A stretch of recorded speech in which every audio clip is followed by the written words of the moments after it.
딸 군대여, 너는 때를 모을지어다. 그들이 우리를 애워쌌으니 막대기로 이스라엘 재판자의 뺨을 치리로다.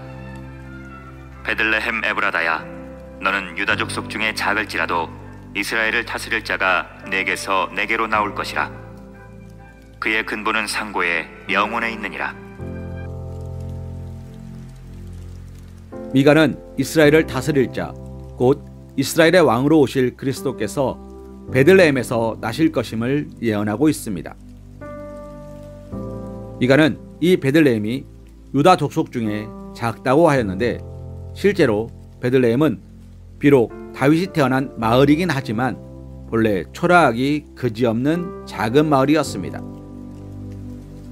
이 마을이 얼마나 작은 마을이었는지 여호수아 때에 유다 지파에 분배된 기업의 도성들 중에 그 이름이 빠져 있었습니다. 실로 그리스도는 이스라엘의 왕이요 인류의 구주이심에도 불구하고 지극히 보잘것없는 동네에서 태어나신 것입니다.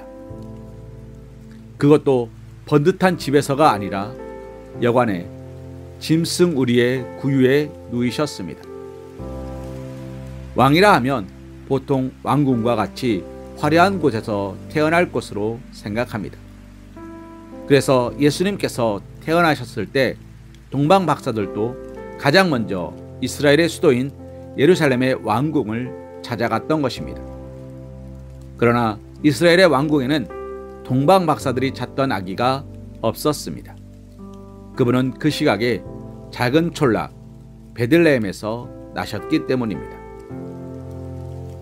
그렇다면 왜 그리스도는 화려한 예루살렘의 왕궁이 아닌 그처럼 작은 촌락인 베들레헴에서 그처럼 비천하게 탄생하신 것일까요? 여기에 대해서는 두 가지 이유를 생각해 볼 수 있습니다. 먼저 그것은 그리스도께서 세상의 여느 왕들과 달리 겸손한 왕이심을 나타내기 위함이라 할 수 있습니다. 그리스도는 그 기원이 상고와 태초에까지 거슬러 올라갑니다. 이는 그가 하나님이신 것을 의미하는 것입니다. 그 기원을 태초에 두고 계신 이는 하나님밖에 없습니다. 하지만 그분은 하나님이시요 왕이셨음에도 불구하고 가장 비천한 모습으로 이 땅에 오실 만큼 참으로 겸손한 분이셨습니다. 겸손은 그리스도의 대명사입니다. 그리스도는 그야말로 겸손의 왕이셨습니다. 하나님과 동등한 분이셨음에도 하나님께 절대 복종하셨고, 창조주와 왕이셨음에도 불구하고 이 세상에 오셔서 사람들을 도리어 섬기는 삶을 사셨습니다. 그리스도는 작은 촌락의 외양간 구유에서 나심으로 자신이 그처럼 겸손한 왕이신 것을 분명히 나타내 보이신 것입니다. 또한 그리스도께서 베들레헴에서 나신 것은 그가 겸손한 자들의 구주이심을 나타내기 위함이라 할 수 있습니다. 화려한 예루살렘이 교만의 상징이라면 작은 촌락으로 비천하였던 예루살렘은 겸손의 상징입니다.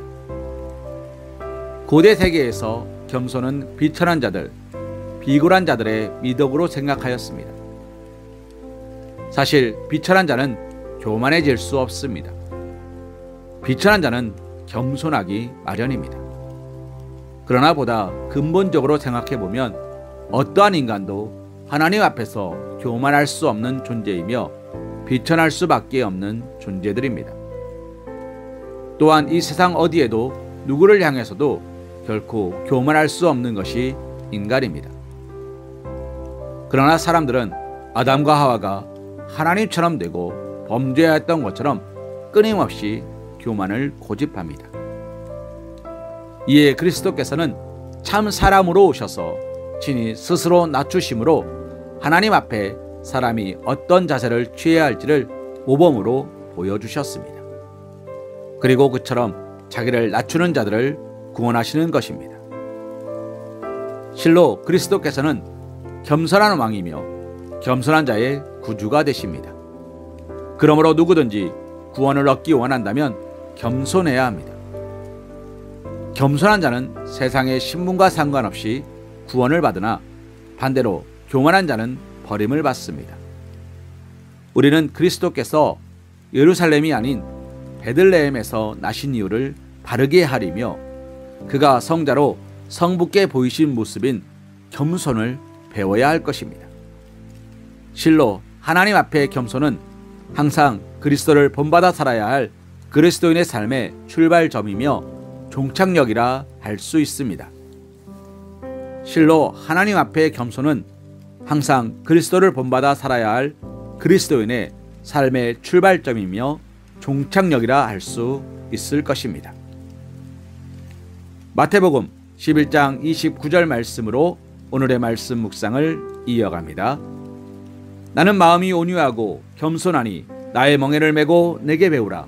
그리하면 너의 마음이 쉼을 얻으리니. 아멘.